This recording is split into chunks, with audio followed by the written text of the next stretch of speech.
आज हम ऑब्जर्वेशन के बारे में बात करने वाले हैं।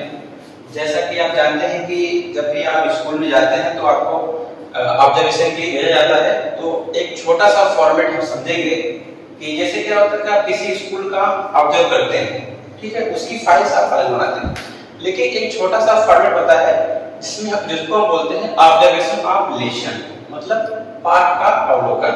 ये कौन करता है? ये हमारे महाविद्यालय के जो प्रोफेसर होते हैं, जो अनुभवी शिक्षक होते हैं, वो इसको करने के लिए जाते हैं। तो जब करने के लिए जाते हैं तो जो वहाँ का ट्रेनिंग स्टूडेंट होता है वो किस तरीके से इसको फॉर्म को फिल करेगा, या फिर जो भी कॉम्प्लीमेंट हमारे टीचर्स देते हैं उसको आकर आप समझते हैं। देखिए, पहली बात यह है कि प्यूपिल टीचर्स होते हैं, छात्र या अध्यापक या छात्राध्यापक, उनका यहाँ पे नेम रहेगा, ठीक है, और जिस डेट में वे पढ़ा रहे हैं वो डेट रहेगी। स्कूल का जो है वो नेम रहेगा जो आप उसको पढ़ा रहे हैं, ठीक है। उसके बाद आप अपना सब्जेक्ट लिखेंगे, ठीक है। उसके बाद आप टॉपिक लिखेंगे, आप टॉपिक में क्या पढ़ाने वाले हैं, और आपका कौन सा पीरियड है, कौन सा बेल है, पहला है या दूसरा है, उसको आप मेंशन करेंगे। अब वो कितने समय का है, 40 मिनट का है या 45 मिनट का है, उसको हम यहाँ पे मेंशन करेंगे, ठीक है। ये तो आपका अपना वर्क हो गया। लेकिन जो आपका अवलोकन करने गया है व्यक्ति, जो भी प्रोफेसर गया है, वो आपको कुछ पॉइंट्स देता है जिसको हम बोलते हैं ऑब्जर्वेशन पॉइंट।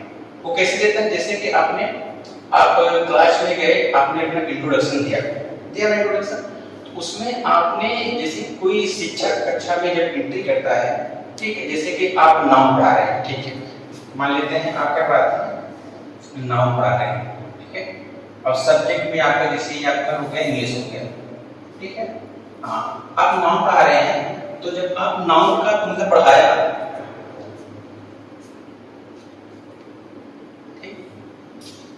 ठीक है, नाउन पढ़ा रहे हैं, ठीक है, तो अब जैसे आपने नाउन पढ़ाया, ठीक है, तो जो अवलोकन करता है वो क्या बताएगा? पॉइंट्स देगा कि आप जब प्रस्तावना किया आपने, जब आप वहां पे क्लास में एंट्री किए तो आपने स्टूडेंट से कुछ क्वेश्चन किए, ठीक है, कि नाम क्या है ना, और उसके बाद जब आपने पूछा वो तरीका बताते हैं कि आपका तरीका बढ़िया है, ठीक है। उसके बाद पहला पॉइंट आप लेते हैं, सेकंड पॉइंट क्या देता है? स्टेटमेंट ऑफ एम, उद्देश्य का कहता है कि आपका जो उद्देश्य था उसका क्या मतलब है, उसको सिखाना होता है बच्चों को किस तरीके से,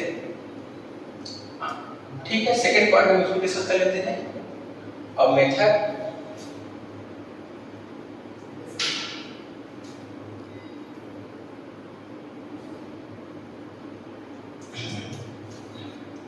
सॉरी थोड़ा सा मिस्टेक हो गया है, आपका सब्जेक्ट आपका इंग्लिश रहेगा और टॉपिक आपका रहेगा नाउन, ठीक है, थोड़ा सा मिस्टेक हो गया, ठीक है।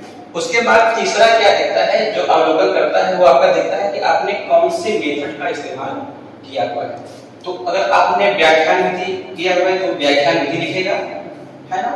अगर आपने जो है संवाद विधि या इंटरैक्टिव मेथड किया तो आपको इंटरैक्टिव मेथड लिखेगा। उसके बाद वो चेक करेगा कि आपने पुनरावृत्ति क्वेश्चन किए हैं कि नहीं किए हैं, अगर किए हैं तो यहाँ पे वो मेंशन करेगा। और वो देखेगा कि आपका ब्लैक बोर्ड वर्क कैसा है, आपने ब्लैक बोर्ड को किस तरीके से डेकोरेट किया हुआ है या फिर किस तरीके से लिखा हुआ है, उस पे आपको कॉम्प्लीमेंट देगा कि आपका स्टाफर क्या है, अच्छा है। उसके बाद क्या देगा, आपने कौन कौन से टीचिंग एड्स को ऐड किया हुआ है, चॉक है, डस्टर है या फिर मैप है, उसके बारे में आपको बताएगा, नहीं आपका जो तरीका है वो बेटर है। उसके बाद वो देखेगा पर्सनालिटी ऑफ टीचर की, आपकी पर्सनालिटी क्या है, आपका व्यक्तित्व क्या है, ठीक है, कि आप किस तरीके से बच्चों से बात कर रहे हैं, उनको मोटिवेट कर रहे हैं, वो आपकी क्वालिटी को देख रहा है। उसके बाद आपको सजेशन देता है कि आपको क्या सुधारने की जरूरत है, कि आपने जो भी लेसन प्लान बनाया है, जिस तरीके से आप पढ़ा रहे हैं, तो आपको क्या क्या सुधारने की जरूरत है, या बच्चों की संख्या बहुत ज्यादा है तो उसको कम करने की जरूरत है, या बच्चों की आप ध्यान नहीं दे पा रहे हैं, ध्यान देने की जरूरत है, या बच्चों से आप बात नहीं कर पा रहे हैं, उनसे क्वेश्चंस नहीं पूछ पा रहे हैं, तो आपको लास्ट में क्या देता है? सजेशन देता है। तो हमारा ये आज का टॉपिक कंप्लीट होता है कि ऑब्जर्वेशन ऑफ लेसन, हम पाठ अवलोकन कैसे करें, ये सारा कार्य करता है जो वहाँ के प्रोफेसर आके जाते हैं। Thank you for watching this video.